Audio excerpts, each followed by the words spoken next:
What up, Salvador Briggman here. Welcome back to this YouTube channel. On this channel, I try to demystify the world for you so you can go out there, you can ethically impact the world for the positive. You can bring a new product to market. You can get funding for a crowdfunding campaign on websites like Kickstarter and Indiegogo, whether you're a creator, an entrepreneur, an artist, a Renaissance man, and you're trying to bring something new to the world. I try to help you do that, go from point A to point B much faster and help you reach your full potential. So in today's video, I want to focus a little bit more on Kickstarter and more specifically, a question that was sent in. So today's question is, what happens if your Kickstarter goal is not reached? Sal, you've been talking a lot about this crowdfunding Kickstarter stuff, and you've been going through all the tactics, how to do that. What happens though if I launch this campaign, I follow your advice, and for some reason, the goal is not reached? So we'll be covering that in today's video. And also, if you want your question answered, if you want to send in your own question, go to my website, crowdcrux.com. It's completely free. Go and just shoot me an email right then and there. Hopefully it's an interesting or an engaging question, right? Something that's going to be cool if I feature it on a video in the future. Make sure you do that. Go to that website, crowdcrux.com. Shoot me an email and I might cover your question in a future YouTube video. But that being said, let's dive into this and really understand what happens if you launch a campaign and for some reason you don't hit your goal, what ends up happening.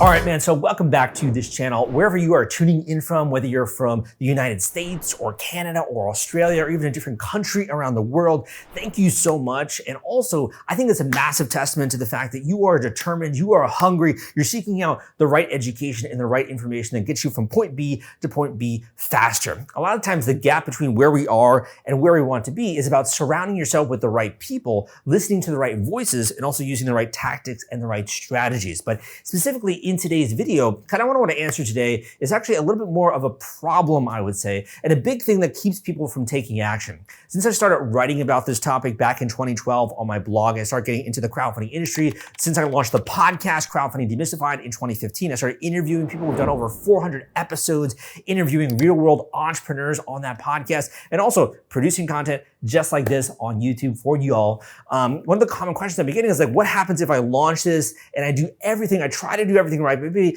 for whatever reason, it just doesn't come together and I'm not able to hit my goal on Kickstarter. What ends up happening? So let's kind of dissect that and get into that. Okay, so for those of you that are new to the channel, I'm going to first of all answer this question directly because I know that you value your time. For those of you that are really trying to use this as an educational experience and as a journey to launch an epic project, I'm then going to get a little bit more into how to diagnose if something went wrong with a crowdfunding campaign launch. And finally, I'm going to circle off with those of you that are doing multiple campaigns, because we've actually had many different creators over the years who've done multiple campaigns on Kickstarter, and we're covering that last in the video. So first of all, from a tactical standpoint, what ends up actually happening if you launch your campaign on Kickstarter.com, you have a funding goal and you don't hit that and the timer runs out? Well, first of all, I would say that you definitely should write an update of some kind to try to explain this a little bit to your backers. But from a functionality standpoint, what ends up happening is that none of your backers' credit cards are charged, which I think is beautiful. I think it's amazing. I think it's great that Kickstarter has that kind of transparency. So if you work really hard and for whatever reason, there's just maybe not enough interest or marketing, we'll talk about that in part 2 of this video. But if you don't hit your goal, none of the backers' credit cards are going to be charged. So you don't have to worry about it. You don't have to worry about refunds or anything like that. None of the credit cards will be charged and you can move forward from that point forward. The second question I usually get when it comes to this is, Sal, okay, so if I don't hit my goal, none of the credit cards are gonna be charged, like you just mentioned, but what about my reputational damage? What about me? What about my brand? How am I going to look in front of my family and my friends and these strangers if my campaign doesn't hit my goal? So that's another big question I think to answer, which is the fact that doing a campaign is a little bit risky. Anything that's worthwhile tends to have risk behind it. If there's this element of risk and you're going through a doorway, typically everything that you want through that doorway is on the other side. And you have to go through a little bit of risk in order to get there. And unfortunately, this is a great testament to some of the people who have come on my podcast. We have people who launch campaigns and maybe the first campaign didn't go well. The great thing about Kickstarter, the amazing thing about crowdfunding is that you can actually do another campaign or another campaign or another campaign. There's literally no limit to the number of times which you can launch a crowdfunding campaign as long as you're doing it ethically and transparently. Therefore, if your campaign fails, which happens to many successful creators, you might have to think about it, relaunch in the future. When it comes to that reputational damage, that's a way you can address that with updates, which I'll talk about in a little bit. But you can launch a new campaign if you want to. There's nothing that's kind of stopping you from doing that. And really just more so it's about your ego, because so many businesses fail, so many new products fail, so many different product lines fail, even from big companies around the world. You think about it, even like Facebook has had so many different initiatives that just didn't do well. Amazon, the same thing. People only remember the success stories, and you got to remember that. So at this point in the video, you have the direct answer from a functionality standpoint, what happens if you don't hit your Kickstarter goal. In addition, you also have the answer when it comes to your reputation and your brand and the fact that you can actually launch multiple campaigns if you want to. At this point, if you feel like you've gotten great answers to those two questions, give me a thumbs up on this video so that other people know this is worth their time, and it does answer that question. What I want to go into next is what happens if that campaign fails and you've invested money into launching this product, you've invested money into launching the campaign. What can you do from there? Is there a way to even salvage this? And then kind of segue a little bit more into analyzing how to actually understand what to do differently if you do another launch. Unless the product literally has no demand. And if you do what I talk about in my book, The Kickstarter Launch Formula, or in my free course, which I'll share with you at the link down below. I have a great free course out there sharing with you how to launch a Kickstarter campaign from scratch, all the tactics, the resources, and tools that you need to actually knock it out of the park when it comes to launching a new product on Kickstarter. And I'll include the link to that course down below at crowdcrux.com/Kickstarter. I also have, like I said, a great book on this called The Kickstarter Launch Formula, available on Amazon, on Audible, and where books are sold. So if you want to check it out, go and check out the link down below. I think Audible is also doing a free promo where you can get a free copy of The Kickstarter Launch Formula if you get a free 30-day trial of Audible. So I'll include that link down below. You should have already figured this out, my friend. If you follow what I talk about in my book and that free course, you will have already assessed whether or not this product has demand before you even go live with a Kickstarter campaign. But let's just say you do go live and there's literally no demand when it comes to actually launching that. First of all, I think you should assess your marketing strategy. Did you actually drive traffic? Did you have a campaign page which converted people into that traffic into actually backers or buyers? You really need to think about the marketing funnel. For example, if you look at the marketing funnel and ideally you install something like Google Analytics on the actual Kickstarter campaign page, so that way you can actually see where visitors are coming from. You can see how many people actually checked out this campaign. If you didn't, you definitely should install Google Analytics before you go live. But if you did that and you're looking at the marketing funnel and you're like, wow, I drove so much traffic, but none of it converted into backers, there might be an issue with your video or the page. So it could be that there was interest in whatever it was you're promoting because they clicked the link, they went to go and check out the actual page, but they didn't convert into a backer. So maybe something was holding them back at that point in time. If, for example, you look at your marketing funnel, right, and you didn't get any traffic to the actual campaign, and you were like, wow, I was talking about this so much, I was promoting this on X and on Facebook, and on Reddit, on email marketing, all the things that Sal talks about, right? But no one actually went and clicked the link to go and check out the actual campaign. I would say there's two things there. One is looking at the actual offer or how you actually tease this campaign in terms of the promotion you were doing. It probably wasn't very good because chances are if you said the right thing, you probably could hook people and get them interested in the actual campaign. Or it could be that you are solving a problem that does not exist for other people. So you have a very niche product, or you haven't done your research, your market research, and you're not really solving a unique problem or something that people care about. At that point in time, it might be worth it to go back to the drawing board and really assess, number one, am I solving a unique problem? Number two, what is the value of that problem?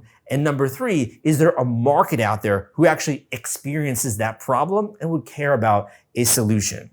Want to take all the stress out of fulfilling your Kickstarter rewards? Fulfillrite is the turnkey solution that puts product delivery on autopilot. The Top Campaigns uses trusted high-tech provider to store, package, and ship their products. Focus on growing your business. Leave shipping to the experts. Don't wait. Get a custom quote from Fulfillrite today. Link in the description. And you're like, oh gosh, Sal, that sounds like so much work. I have to think about things, I have to visualize things, and I have to do math, and I don't want to do that. And like, I totally hear you. And that's why I think that one of the most important components of doing any kind of crowdfunding campaign is you gotta be freaking passionate about the business, the startup, the product which you're trying to get out there to the world. You gotta be passionate because it does take work. You have to solve problems. Like, I'm not gonna tell you it's like rainbows and puppies and amazing bunnies. You go through this door, right? right? This door is a door of risk. It has like that red writing that says like risky, could be a good decision, could not be a good decision. You go through that door, it could be a beautiful promised land immediately with, lush valleys and rainbows and waterfalls, and it looks great. Or maybe you have to go through a trek. You got to go through the desert before you discover that oasis or that ocean on the other side and a land of plenty, right? Sometimes you got to solve milestones and problems and plow through them in order to get to where you want to go. So that brings me to my next way of sort of demystifying or really figuring out whether or not this is something to focus on. So let's just say you did the campaign, you're tracking everything, you got people to check out the project, you got people to back it as well, but for whatever reason, you just didn't really get to where you needed to go in terms of the number of orders, number of backers, or the funding amount. At that point in time, I think it's a little bit more of a careful analysis which you really want to go through. At this point, if you have gotten funding or you have gotten backers, I really recommend getting another set of eyes on the project, whether that's hiring a coach like myself to help you out or someone else who can really understand the marketing component of the campaign. At this point, you want to be evaluating a couple of things. The first thing would be that you really want to look at the conversion rates of that actual campaign page when it comes to the video, when it comes to the number of people that you sent, the order value. It could be that you drove a bunch of people to the campaign, but maybe it didn't convert at a high enough level, or the order value was not enough to really get you to where you want to go in terms of your actual target goal. So there's a lot of different variables that come into that, but you really then want to look at how did those people behave, what caused them to actually back the campaign, and if you were to, what would it cost you to get even more people on that page so that way you can have more backers in the future. In doing an analysis, if you do find out that this is a winner in terms of the product, in terms of the solution that you've created, right? And this is really something that's going to be big in the future, or you're moving into a great trend, at that point in time, I think it makes a lot of sense that you should actually just revisit it, maybe lower the goal a tiny bit, rethink the target which you sent for, rethink a little bit of your strategy, even some of the rewards and the packaging there. Is there a way that you could hit your objectives just by reworking the pieces of the campaign a tiny bit? The other element that I see typically within this phase is that potentially if it's an inventor or someone who's very engineering minded, they might actually be focused on one feature. And this has happened multiple times with different clients and students that I have in the past.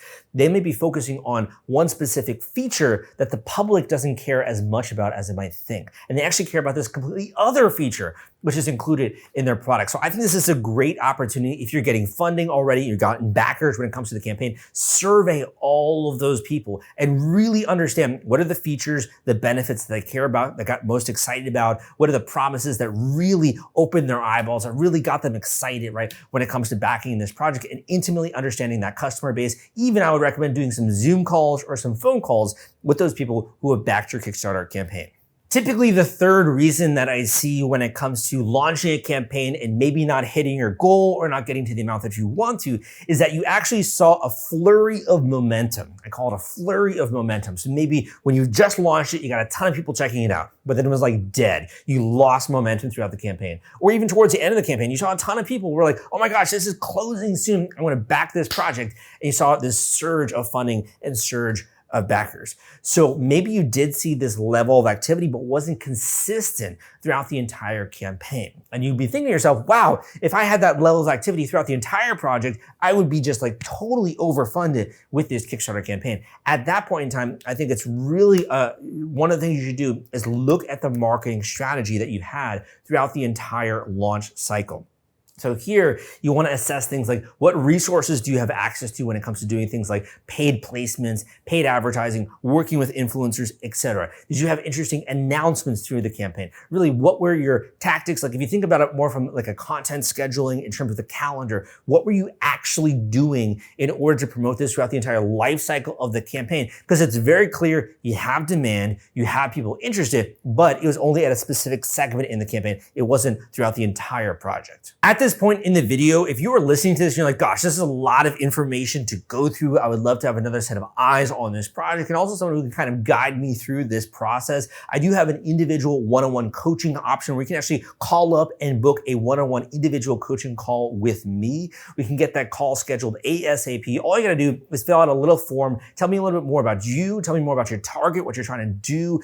Tell me about your background, your resources, all that kind of stuff that goes into the actual campaign. And we can get that call scheduled ASAP. I can fill in a lot of the different missing puzzle pieces or arrange them in a different manner to make sure that you have a strong launch if you do decide to launch this campaign again, or even evaluate should this be a launch, which you do again in the future. Go down below and you can book an individual coaching call with me at the link down below at crowdcrux.com/coaching. We get that call scheduled, and that way we can set you up for success with your next campaign. The final piece of this video is really aimed at people who are doing multiple campaigns or have done multiple campaigns, or they've made a career really on Kickstarter. And that's because I've seen a lot of creators, I've actually coached a lot of creators who have done multiple launches throughout the years. And at this point in time, I think it's really about understanding your core audience. And when you're doing experimentation, you're launching new product lines or new stuff that's out there, you really want to think about, is this something that your core audience is going to value, or are you building an entire new audience? And typically the biggest problem area that I see when it comes to crowdfunding and Kickstarter is that maybe you have one community, right, that you've built over the years launching multiple campaigns, you launch another one, and it was just a little bit too different, or the existing community didn't care enough. You need to maybe broaden the scope when it comes to that, or you need to actively invest in building a new tribe in that other segment, that other customer niche, whatever you want to call it. Launch the campaign then when you already have an existing tribe, and you can combine communities to a certain degree. Or it might just be that that product, for whatever reason, doesn't really have legs. Maybe it's not something that you should work on, or you should only work on it if you're going to try and broaden the scope of the brand or launch an entire new brand. And if you're launching an entire new brand, it's going to be much more likely that you need to build up another audience around that specific problem or that specific solution which you've created, and in that way have a successful campaign in the same way that you did with your others. If you do nothing else from watching this video, first of all, obviously come subscribe to this channel. Give me a thumbs up if you didn't like this video, but use this as an opportunity to not be willing to let obstacles stand in your way. If you are that type of person that is passionate, you're gritty, you're hungry, you are ready for a win, you are ready for success in your life, you're ready to get funding to get this project out there and impact millions of people around the world. If that sounds like you, use this as a battle cry to sink your teeth into this project, to devote your nights and weekends to it, and to really give it your all, to set it up for success and do it right. And if that's a commitment that you want to make, go and check out the free course I got down below, as well as the other links I mentioned in this video. I hope you enjoyed this content. My name is Salvador Briggman, and I will see you next time.